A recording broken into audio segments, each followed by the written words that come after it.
Hi!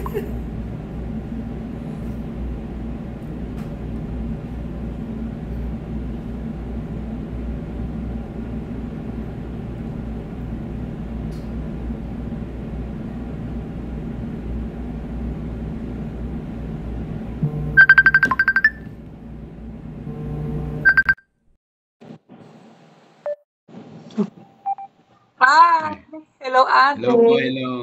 Hello po, hello po, kumusta po? Eto, okay naman. Maganda pa rin. Hello, Ma'am Ayun, Pe. wala na. Bale, meron po kasi kaming project po sa course namin na Places and Landscapes. Tapos ang project po nito ay gagawa po kami ng video tungkol sa mga pagbabago sa lugar. Yung sa mga shape ng lugar, yung sa ilog, kung paano naapektuhan yung mga tao, ganun po. Tapos ngayon po, ang kailangan ko po kasi ay mga impormasyon na magmumula mismo sa mga dating nakatira po sa tabi ng ilog. Yung may mga talagang karanasan po dun sa may ilog. Ngayon po, ang mga itatanong ko po sa inyo, dun po iikot sa mga experiences po mainly. So, mag-start na po tayo. Go Okay, ahead. una po, ano po yung pangalan, edad, at okupasyon o trabaho niyo po ngayon? Okay. Ako si Ramil Paz. I'm 40 years old. And ang trabaho ko ngayon is nandito ako sa Kuwait, OFW as massagista ako dito. Masahista, okay. So, ngayon po ay saan po kayo, ay yun, natanong pa pala, sagot na pala.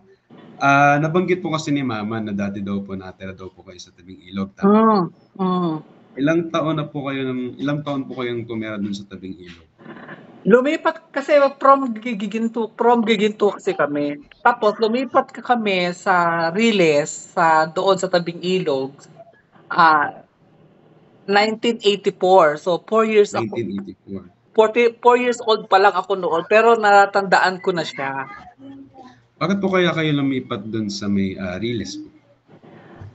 Ano kasi doon na kami lumipat.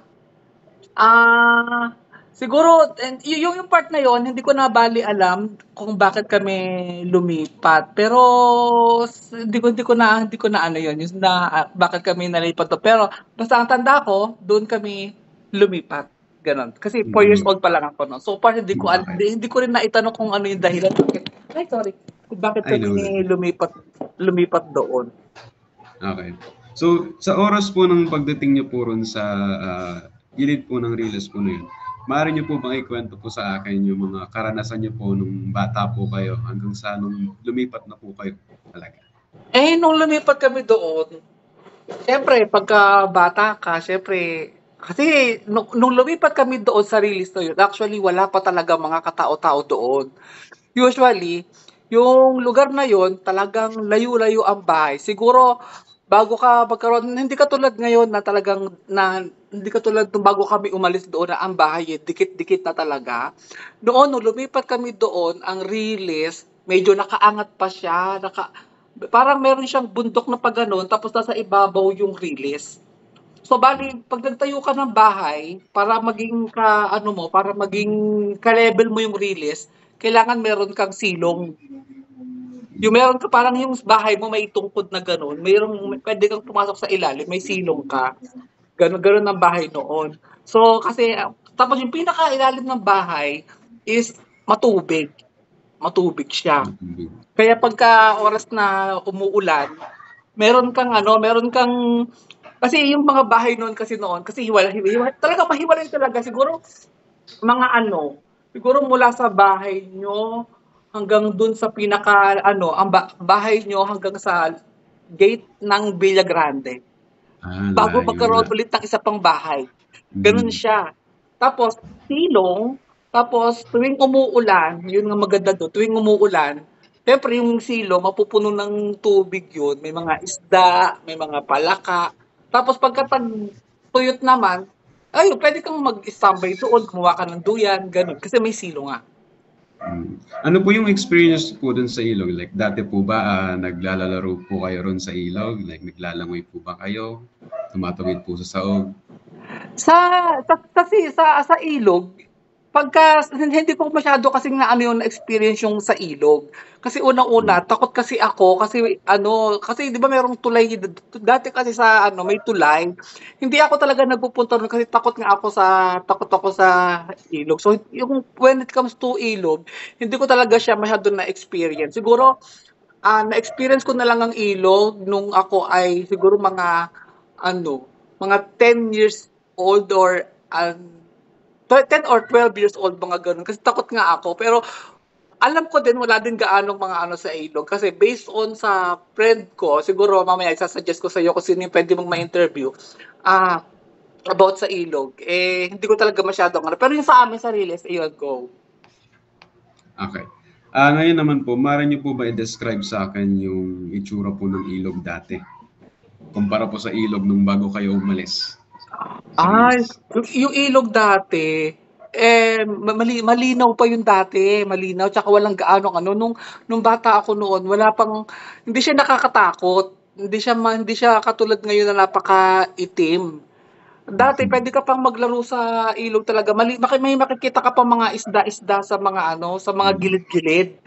Pero ngayon, masyado na siyang maitim, tsaka napakabaho.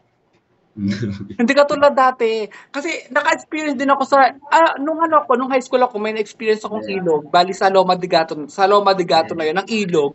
Talagang nakakaligo ka pa talaga, tsaka may mga kawayan, tsaka malinaw talaga ang tubig. Malinaw talaga ang tubig. Makakaligo ka talaga. Minsan yung mga estudyante doon nagpupunta, tapos malinaw siya, tapos pwede kang maligo, ganun. Okay. Ano naman po yung naging dahilan po ng paglipat niyo po sa Northville? Tama po ba? Opo. Lumipat po kayo ng Northville. Ano po yung mga dahilan po? Kasi ano 'yan, ah, isa sa mga dahilan, alam mo naman 'di ba yung relocation, nakita mo naman siguro yung ano, yung, trend, yung ginagawang ano ngayon. Isa iyon sa mga Okay. dahilan kung bakit inilipat kasi nga, dati kasi yung release na 'yan, talaga namang may dumadaang tren, as in naabutan ko talaga at saka may istasyon din diyan, may istasyon ng tren malapit sa amin. Malapit sa amin, istasyon talaga siya. So, na-experience ko talaga yung mga may mga nasasagasaang aso. So far sa tao wala pa naman.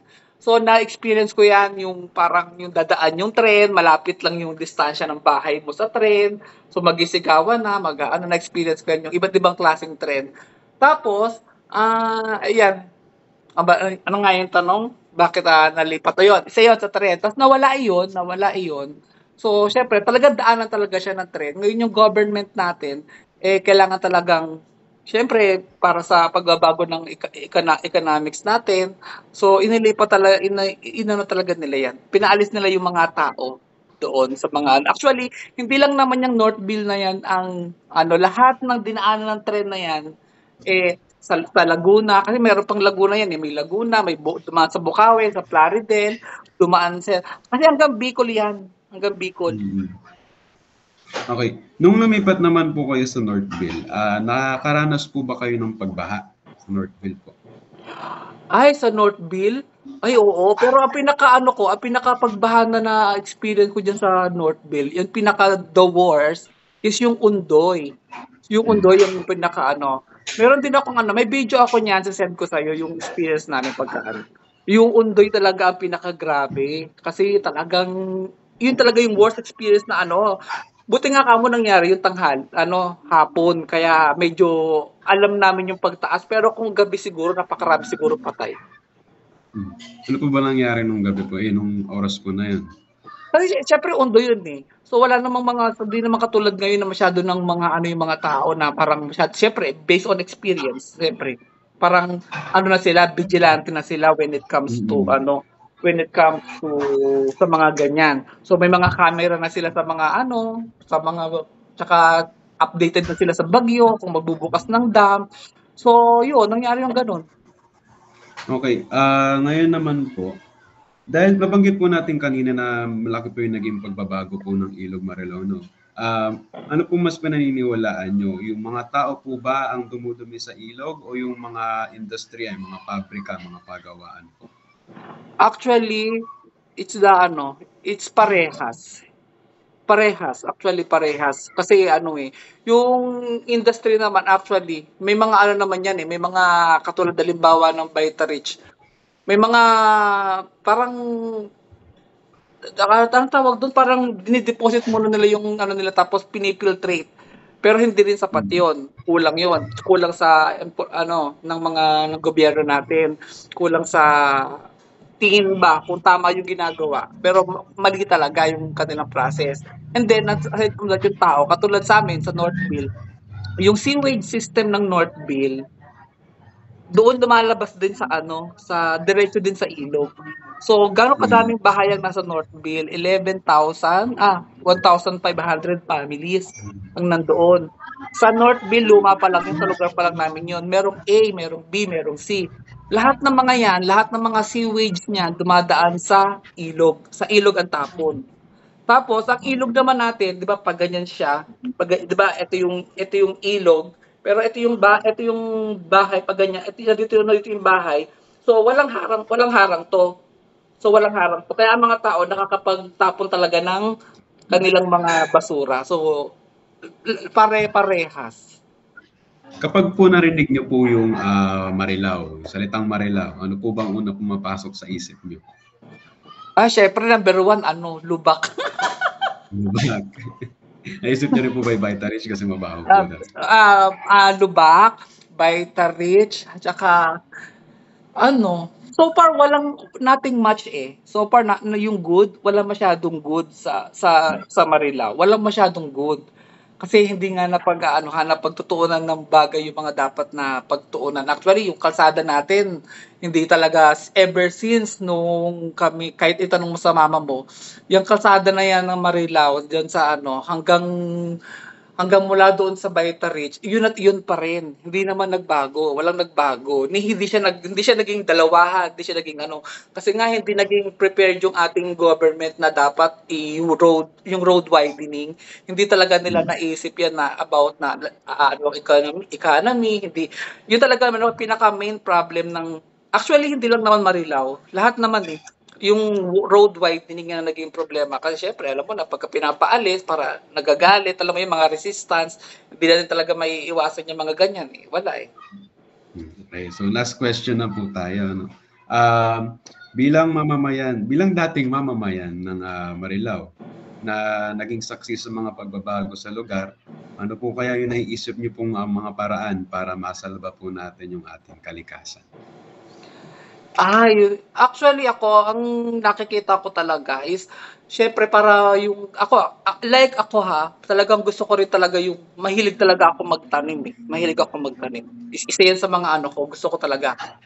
Kaya lang, ang magiging para ma-save ang ating kapaligiran.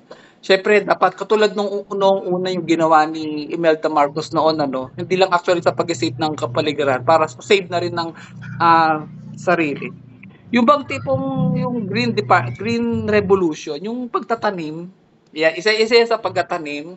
Pangalawa, yung kailangan din ng tulong ng gobyerno talaga kasi kulang tayo sa mga basurahan hindi katulad sa ibang bansa na talagang may basurahan. And pangatlo, yung talagang pagtutok talaga sa mga mamamayan na talagang yung segregation at saka yung pagiging punctuality na pag oras ng kuha ng basura, dapat yun talagang oras ng kuha ng basura. Hindi katulad niya nagiging problema sa amin pagka oras ng kuha ng basura. Ang bahay namin is kanto. Doon talaga ang pinaka-focal point ng mga basura na mag-aano. Kapag oras na hindi sila kumuha ng basura, kami na problema kasi nasa kanto namin lahat ng basura, kami ang bumabaho. So, yun ang pinaka-problem. So, walang punctuality. Hindi sila ganun sa may mga delayance, may mga kulang tayo sa mga panghakot ng basura. And isa pa doon, iniisip ko din yung saan nila dinadala yung basura. Siguro sa sobrang dami ng basura, alam mo yun, yung mga dump site, mga landfills na ganyan, parang nakakaano.